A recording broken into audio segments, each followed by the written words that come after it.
অবৈধ অভিবাসনে সহায়তার অভিযোগে ভারতের একাধিক ট্রাভেল এজেন্সির বিরুদ্ধে ভিসা নিষেধাজ্ঞা দিয়েছে যুক্তরাষ্ট্র। কূটনৈতিক বিশ্লেষকরা মনে করছেন এটি শুধু অভিবাসন ইস্যু নয়, বরং ভারতের প্রতি যুক্তরাষ্ট্রের এক ধরনের সতর্কবার্তা। ট্রাম্পের ভাষা বদল, ভিসা নিষেধাজ্ঞা, বাণিজ্য চাপ সব মিলিয়ে কি বদলে যাচ্ছে দুই বৃহৎ শক্তির সম্পর্কের রূপরেখা?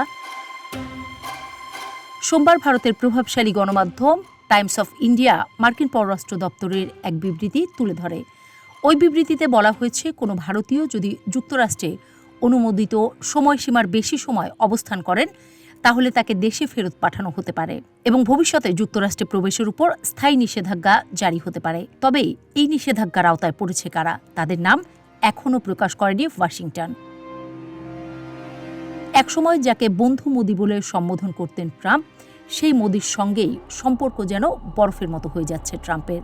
গত এপ্রিলে কাশ্মীরের পেহেলগামে ভয়াবহ হামলার পর ভারত পাকিস্তানের বিরুদ্ধে অপারেশন সিঁদুর শুরু করলে সেটাকে লজ্জাজনক বলে ভারতের বিরুদ্ধে তার অবস্থান স্পষ্ট জানিয়ে দেন ট্রাম্প। আর এরপর থেকে ট্রাম্পের ক্ষোভের প্রকাশ যেন থামছেই না। যুক্তরাষ্ট্রের বিপুল বাণিজ্য ঘাটতির জন্য বরাবরই ভারতের উচ্চ শুল্ক নীতিকে দায়ী করছেন তিনি। এই বাণিজ্য ক্ষোভ গিয়ে ঠেকেছে প্রযুক্তি দুনিয়ার সবচেয়ে বড় খেলোয়াড় অ্যাপলের গায়ে। ট্রাম্প প্রকাশ্যেই অ্যাপলের সিইও টিম কুককে বললেন, ভারতে আইফোন বানাবেন না। আর এই বক্তব্য কেবল মন্তব্য ছিল না, বরং ছিল সরাসরি একরকম হুঁশিয়ারি। ট্রাম্পের ভাষায়, আমরা চীন থেকে উৎপাদন সরিয়ে নিচ্ছি মানে এই নয় যে ভারত সেই সুযোগ লুফে নেবে। ঘটনার মোড় আরও ঘুরে গেল যখন চীন শুল্ক কমিয়ে যুক্তরাষ্ট্রের সঙ্গে বাণিজ্যিক উত্তাপ প্রশমিত করল।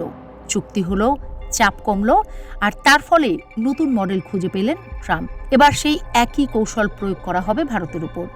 ট্রাম্প যেন ধরেই নিয়েছেন, চীন যদি চাপে নরম হয়, ভারতও হবে। আর তাই বাণিজ্য নিয়ে অভিযোগ, অ্যাপেলের ভারতে উৎপাদন নিয়ে হস্তক্ষেপ এবং এবার ভিসা ইস্যুতে যুক্তরাষ্ট্রের কঠোর অবস্থান। মোট কথা, একের পর এক চাপ প্রয়োগ চলছেই। ফলে বিষয়টিকে শুধু অবৈধ অভিবাসন রোধের একটি প্রশাসনিক পদক্ষেপ হিসেবে ধরার সুযোগ নেই। বিশ্লেষকদের একাংশ মনে করছেন এটা নিছক অভিবাসন ইস্যু নয়, এটা এক প্রকার বার্তা যেখানে বন্ধুত্ব দিয়ে নয়, বরং শর্ত দিয়েই সম্পর্ক। দিল্লিকে স্পষ্ট করে বোঝাতে চাইছেন ট্রাম্প, চাপ না নিলে ছাড়ও নেই। আর এটি হয়তো তার কূটনীতির নতুন রূপরেখা। সব মিলে পরিস্থিতি যে খুব একটা অনুকূলে যাচ্ছে না মোদির, তা তো বলাই যায়।